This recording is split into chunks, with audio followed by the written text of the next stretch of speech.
সুপ্রভাত বন্ধুরা, সবাইকে অনেক অনেক শুভেচ্ছা জানিয়ে আজকে একটা নতুন ব্লগ শুরু করছি।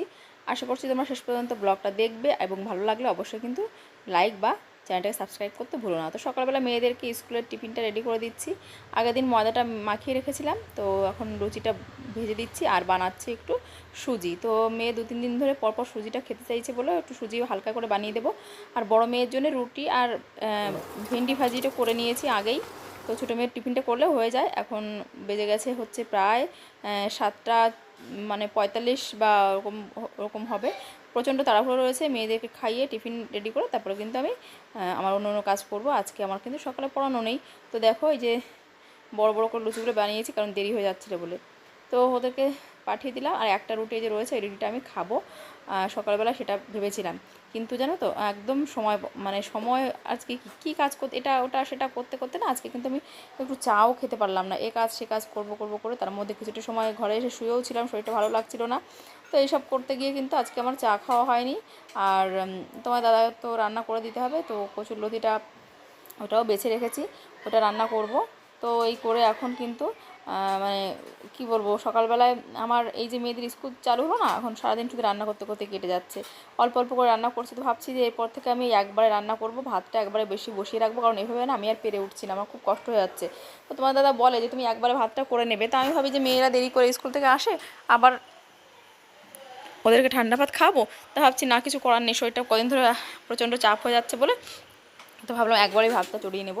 তো ওদেরকে সকালে তো লুচি করে দিয়েছি, আর এখন তোমার দাদাকে কচুর লতি তরকারি করে দেবো। আর একটু চিচিঙ্গা মানে যেটাকে বলে হয় কুশি আমরা বলি, সেটাকে কিন্তু স্নেক গার্ড যাকে বলে ইংলিশে। তো ওইটা কিন্তু আমি এখন বানিয়ে দেবো আর কি, ওটা ভাজা করে দেবো। সিম্পল এই রান্নাটাও করবো, তারপরে মেয়েরা আসলে ওদের জন্য একটু, কিন্তু ওরা তো এই শাক সবজি অতটা খেতে চায় না। শাক ভাজি খায়, কিন্তু এই যে শাকের তরকারি টরকারিগুলো অতটাও মানে একদিন প্রতিদিন খেতে চায় না। আমরা যেমন প্রতিদিন খেতে পারলে আমাদের কোনো অসুবিধা নেই খেতে দিলে, তো ওরা একটু মশলা খেতে ভালোবাসে, বিশেষ করে আমার বড় মেয়ে। তো দেখো বাড়িতে কিন্তু বাচ্চা থাকলে একটুখানি কিন্তু রান্নার একটু মানে বায়না করে, ওরা কি রান্নার কিন্তু একটুখানি চাপ থাকে যে এটা খাবো না সেটা খাবো না এরকম করে। তো তো সেই রকমই আমি মানে নিজেদের জন্য যা কিছু রান্না করি করি, কিন্তু বাচ্চাদের জন্য দেখবে ওদের জন্য ওদের পছন্দ মতো খাবারটা না করলে ওরা খেতে চায় না। তো ওই জন্য ওদের জন্যই আর কি একটু পাবদা মাছটা বের করব, ওদের জন্য পাবদা মাছের ঝোল করব। আর হচ্ছে কচুরলতি তরকারিটা থাকছে, আর দেখি কিছু একটা করা যায় কি না, তারপরে আর কি ভাববো। আমি অন্য অন্য কাজকর্মগুলো করে ঘরটার মুছে নিয়ে ঘর মুছে নেব, তারপর উঠান ঝাড় দিয়ে বাকি কাজকর্মগুলো, হাঁস মুরগি ওদের খেতে দেবো। আর জামাকাপড় টুকটাক যা 2-4টে ধোয়ার আছে সেগুলো ধুয়ে টুয়ে দিয়ে তারপরে কিন্তু আমি বাকি রান্নাটা করব। তো তার মধ্যে আবার একটা কাজ বেড়েছে, তোমার দাদা বললো যে ওই যে আগের দিন মেলায় দেখে এসেছিলাম না, যে সুজির আর সুজি না, ওটা হচ্ছে সাবুর পাঁপড়। তো সেই পাঁপড়টার জন্য সাবু কিন্তু জাল দিয়ে রাখা হয়েছে, সেটাও কিন্তু দিতে হবে। ভালোই রোদ উঠেছে আজকে, সেই জন্যই ভাবলাম জালটা দিয়ে দিই। তো মেলায় গিয়ে কিন্তু পাগলের হয়ে গেছিলাম, মানে 400 টাকা করে কেজি পাঁপড়। তো 100 গ্রাম পাঁপড় কিনেছিলাম, ও 500 টাকা করে কেজি পাঁপড়। 100 গ্রাম পাঁপড় কিনেছিলাম 50 টাকা দিয়ে। তো ভাবলাম চলো বাড়িতে এটা ট্রাই করে দেখি। তো সেই জন্য সাগুটা ছিল, সেটা কিন্তু আমি সেদ্ধ করা হয়ে গেছে। আর এই পুকুরের শাকটা তুলেছিলাম না, ওটা কিন্তু আমি রান্না করতে পারিনি। তো দেখো ঘরটা ঝাড় দিয়ে ঘর মুছে নেব। আর এখন বেলা কত বাজে, ধরো বেলা এখন বাজে ওই 9টা মতো বাজে। তো ঘরটার প্রচণ্ড আর কি নোংরা হয়েছে, একটু ঝাড় দিতে হচ্ছে আর কি। ঝাড়টা দিয়ে তারপরে আমি কিন্তু ঘরটা আর কি মুছবো। তো সংসার কাজগুলো টুকটাক টুকটাক করছি। তোমার দাদা হচ্ছে পড়াচ্ছে, পড়িয়ে উঠে ও খাবে। তো ওর রান্নাটাও পাশে চড়িয়ে দিয়ে এসেছি, চড়িয়ে দিয়ে কিন্তু আমি বাকি কাজগুলো করছি। যেহেতু আমার একার হাতে সব কিছু করতে হয়, তো আমার একটু চাপের হয়ে যায়। সকালবেলা তোমার দাদার এই আমাদের আর কি সব দিনই অভ্যাস সকালবেলা আমাদের খাওয়া, তো এই রান্নার ফাঁকে ফাঁকে কিন্তু আমি বাকি কাজগুলো করি, কারণ এই কাজগুলো না করলেও নয়, আবার রান্নাটাও টাইমের মধ্যে হতে হবে, তাই না? তাও তোমার দাদার খেতে দেরি হয়ে যায় বলে এখন ঠিক করেছি যে না, আগে খাওয়াটা দেবো তারপর সংসার কাজকর্ম করবো, কারণ ওর কদিন ধরে শরীরটা ভালো নেই, পেটে প্রবলেম হচ্ছে আর কি, আমাশার মতো হচ্ছে। তো ওই জন্য ভাবলাম রান্নাটা আমি চাপাবো, তার ফাঁকে ফাঁকে আমি কাজ করব, কারণ দেখো নিজের শরীর অনুযায়ী কাজ। তো খাওয়া দাওয়া করতে করতে গিয়ে অনিয়ম করতে গিয়ে যদি শরীর অসুস্থ হয়ে পড়ে, তাহলে কাজগুলো করে লাভটা কী? তো সেই জন্য দেখলাম যে না, রান্নাটা চড়িয়ে দিয়ে তারপরে কিন্তু আমি কাজকর্মগুলো করব। তো রান্না চড়িয়ে দিয়েছি, ভাত তো করেই নিয়েছি, এখন কচুরলতি তরকারিটাও বসিয়ে দিয়ে এসেছি। তো দেখো এখন হচ্ছে তোমার দাদা খাওয়া হয়ে গেছে, আর এখন আমি চলে এসেছি হচ্ছে এই যে রোদ্রে, প্রচণ্ড রোদ দিয়েছে, মাথাটা ঝিনঝিন করছে জানো তো রোদ্রে। আর ভাবলাম চা আর রুটিটা খাবো, সেটাও না আমি খাওয়া হয়নি। ভাবলাম যে দেরি হয়ে যাচ্ছে, এখানে এগুলো রোদ্রে দিয়ে যাই, কারণ রোদ না পড়লে এগুলো তো আবার শুকাবে না। তো ভাবলাম তারপরেই খাবো। আর এখন বেজে গেছে জানো তো কত, এখন বেজে গেছে 11টার বেশি বেজে গেছে। তো আমি এইগুলো দিয়ে নিয়ে তারপরে কিন্তু খাবো। প্রচণ্ড রোদ্দুর, মাথাটা ঝিনঝিন করছে। একটা ছাতা নিয়ে আসবো, ভাবলাম দেরি হয়ে আছে, যাই চলে যাই। তো সমস্ত আর কি প্লেটগুলোতে আমি তেল মাখিয়ে নিয়েছি, আর তারপরে এরকমভাবে দিয়ে দিচ্ছি।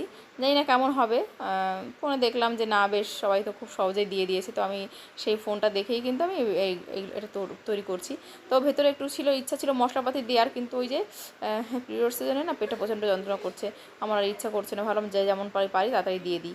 তো দেখো এখন এই যে 12টা বেজে গেছে, আর এখন আমি চলে এসেছি খেতে। কী খাচ্ছি সকালে দেখো, ভাত আর আজকে জুটলো না আমার কপালে, কারণ এই সময় ভাত খেতে ইচ্ছেই করছে না, একটা অসময় হয়ে গেছে।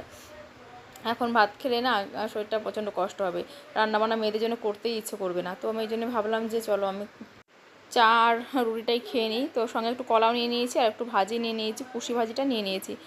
তো রুটিটা এত শক্ত হয়ে গেছে কি বলবো, আমি চিবোতেই পারছি না, আর মাথাটা পুরো ঝিনঝিন করছে রোদ্রে।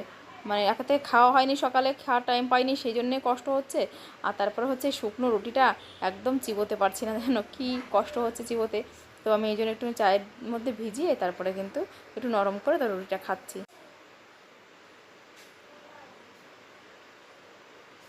তো একটু খাওয়া দাওয়াটা যদি টাইমের মধ্যে করে নেওয়া হয় তাহলে কিন্তু শরীরটা অতটা খারাপ লাগে না, কিন্তু দেখবি খাওয়ার একটু রুটিনটা ব্রেক করে গেলে না তখন খেলে পরে ভীষণ কষ্ট হয়। তো কিছু করার নেই, দেরি হয়ে গেছে, এটা ওটা করতে গিয়ে মাঝে মাঝে দেরি হয়ে যায়। দেখা গেলো কোনো একটা কাজ করতে করতে হয়তো খেয়ালই থাকলো না আমার, তো তারপর খেতে দেরি হয়ে গেলে না শরীরটা প্রচণ্ড খারাপ লাগে। আগে এরকম হতো না, তো এখন শরীরটা বড্ড উইক লাগে জানো, একটু বিশ্রামের টাইম পাই না, তো সেই জন্যে প্রচণ্ড উইক লাগে।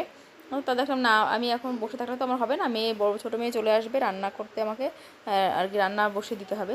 তো রান্না বসিয়ে দেব, তার আগে একটুখানি তোমাদের সঙ্গে আর কি খাওয়ার সঙ্গে করতে করতে একটু গল্প করছি। তো দেখো এখানে কচুলতি তরকারিটা বসিয়েছি, আর তোমার দাদাকে ওই কী খেতে দিয়েছিলাম বলো তো, ভুল বলে ফেলেছি, তোমার দাদাকে মাছ ভাজি দিয়েছিলাম, মাছ ভাজি আর হচ্ছে পুষি ভাজি দিয়েছিলাম। তরকারি তখন হয়নি, ও বললো তরকারি করতে হবে না, দেরি হয়ে যাবে, তুমি আমাকে ভাত দিয়ে দাও, আমার স্পোকেন পড়ানো রয়েছে। তো স্পোকেনের ওই ছেলেটা আসবে বলে ও খেয়ে নিয়েছে। কচুলতি তখন করতে পারিনি গো, কচুলতি এখন করছি। তো কচুলতি তরকারিটা কিন্তু আমাদের বাড়ির সবাই খুব ভালো খায়, আমার ছোটো মেয়েও খুব ভালো খায় কচুলতি তরকারি। ভালো খায় বলতে আগের দিনও খেয়েছে, আর আজকেও রান্না হয়েছিল, তখন বলছে মা আমি মাছের ঝোল খাবো না, আমি খাবো হচ্ছে কচুলতি তরকারি।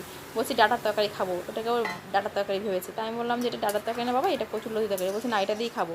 তো ও কচুলতি তরকারিটা দিয়ে কিন্তু ভাত খেয়েছে, পাবদা মাছের ঝোল একদম খায়নি। আমার বড় ছোটো মেয়েটা বললাম না একটুখানি খুঁটে বেছে খায়। তো দেখো পাবদা মাছটা ওই যে আগের দিন যে জিরে আর আদা বাটা করে রেখেছিলাম ওইটা দিয়ে কিন্তু করে নিয়েছি, আর একদম মানে খুব বেশি ঝোল করি না, আমরা কিন্তু কেউ খুব বেশি ঝোল খাই না, গামাখা গামাখা ঝোল দিয়েই করেছি।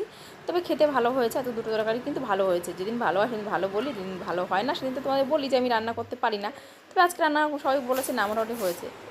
এখন হচ্ছে বন্ধুরা দেখো খাওয়া দাওয়া করেছি, মেয়েরা আসলো, তো এখন হচ্ছে একটু রেস্ট করে এখন এই যে সমস্ত থালা বাসন ধুয়ে রেখেছিলাম খাওয়ার আগে, খাওয়ার পরে 2-4টে বাসনপত্র ছিল সেগুলো আমি ধুইনি, শুয়ে পড়েছি। চিনি দিয়েছিস বাবা? মোটা এত যন্ত্রণা করেছে, আর পিরিয়ডসের সময় না মোটা আমার প্রচণ্ড যন্ত্রণা করে। তো বন্ধুরা শরীরটা ভালো লাগছে না, মেয়েকে বললাম যে শুয়ে আছি, শুয়ে একটু ফোন ঘাঁটছিলাম, তো ঘুম ভেঙে গেছে। ওই যে আধার কার্ডের অ্যাপ্লাই করেছিল বড় মেয়ের জন্য বোধহয়, ওর ওই বায়োমেট্রিক চেঞ্জ করতে হলো, হাতের ছাপ বোধহয়।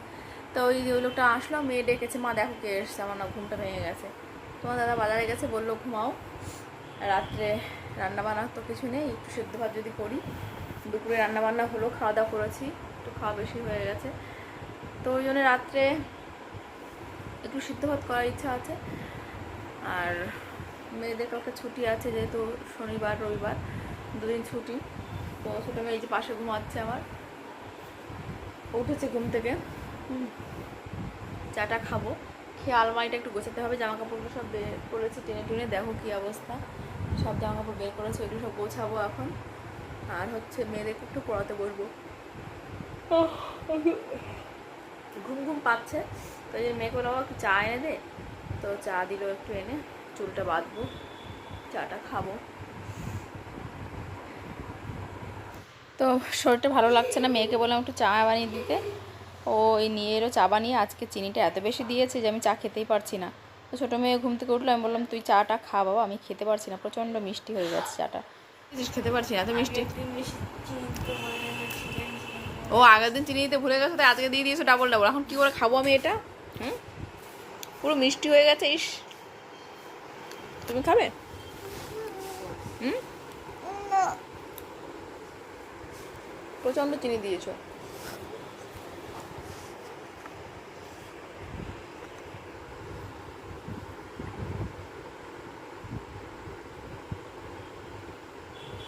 তো আমি মেয়েকে বললাম তাহলে জল দে, চা আর খাবো না। তো জল খেয়ে একটুখানি রেস্ট করব, কোমরটা প্রচণ্ড যন্ত্রণা করছে। মেয়েদেরকে পড়াতে বসতে একদম ইচ্ছে করছে না, শরীরটা এত খারাপ লাগছে, অথচ পড়াতে আমি যদি না বলি কেউ বসবে না। তো চলো ভিডিওটা এখানে শেষ করছি। সবাই খুব খুব ভালো থেকো, গুড নাইট, টাটা।